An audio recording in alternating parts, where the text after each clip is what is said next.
Countdown.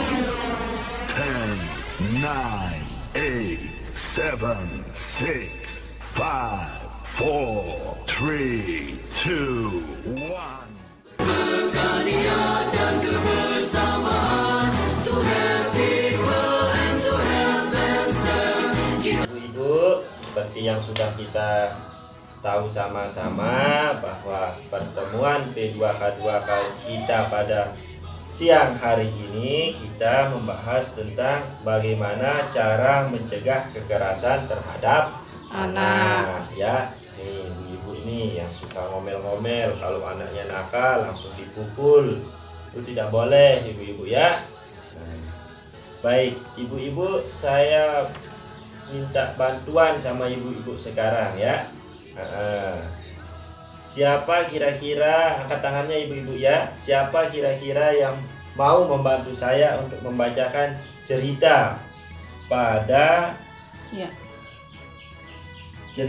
pada buku pintar halaman 22. Nah, ibu-ibu buka dulu buku pintarnya yang sudah saya bagikan tadi. Udah ibu-ibu? Udah ketemu halaman 22? Ya. Nah, siapa sekarang yang mau membantu saya untuk membacakan cerita itu, Ibu? Di sana ada cerita anak tidak mau sekolah. Ayo, siapa ibu-ibu? Nanti saya kasih hadiah. Saya, Pak. Oh iya, Ibu Ratna. Ayo Ibu Ratna, bisa bacakan ceritanya? Ya, ibu-ibu yang lain tenang dulu ya, tidak usah ribut. Kita dengar sama-sama Ibu Ratna membacakan cerita anak tidak mau sekolah. Ayo Bu Ratna, bisa dimulai. Cerita anak tidak mau sekolah. Kisah ini bercerita tentang seorang anak kelas 1 SD yang tidak mau berangkat sekolah. Dia bernama Nina, anak dari Ibu Eda. Suatu hari, Nina menangis terseduh-seduh di depan rumahnya karena tidak mau berangkat sekolah. Di saat Nina sedang menangis, seorang ibu bernama Ibu Ati bersama anaknya berjalan melewati dan menghampiri Nina. Sebagai tetangga, Ibu Ati berusaha menenangkan Nina dan mengajak Nina pergi ke sekolah bersamanya. Namun di saat Ibu Ati sedang berusaha mendiamkan tangisan Nina, tiba-tiba Ibu Edah, ibu dari Nina, keluar dari rumahnya dengan wajah marah. Ibu Edah memang tampaknya tidak terima dengan sikap Ibu Ati. Dia marah-marah pada Ibu Ati.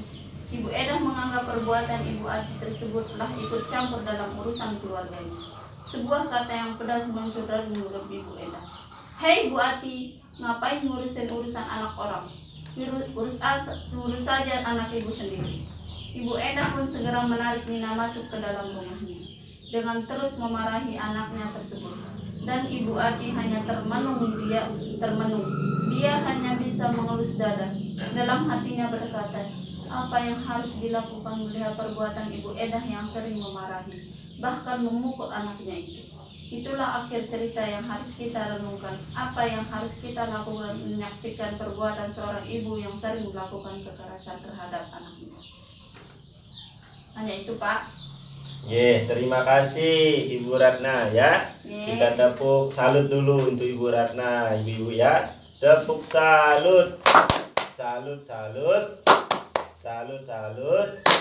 Kita salut sama Ibu Ratna.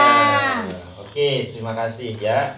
Ibu-ibu sudah menyimak tadi cerita yang dibacakan sama Ibu Ratna. Nah, saya tanya dulu sama ibu-ibu ini. Siapa yang menangis di dalam cerita itu, ibu-ibu? Ibu Lika? Ya, Nina ya.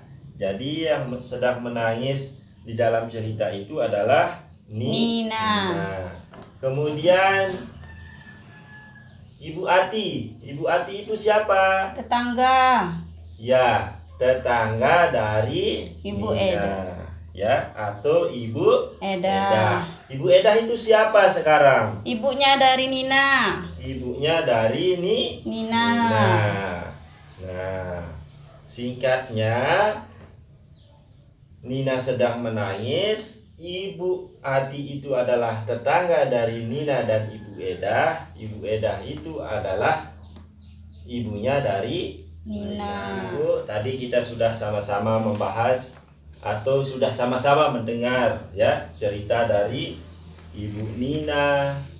Dari Nina ya. Kita sama-sama mendengar cerita dari Nina yang menangis ya, anaknya Ibu Edah yang dinasehati sama Ibu Ati ya. Dimana judul ceritanya tadi adalah cerita anak yang tidak mau Sekolah. Jadi ceritanya Nina tidak mau sekolah, kemudian dimarah-marahi oleh Ibu Endah.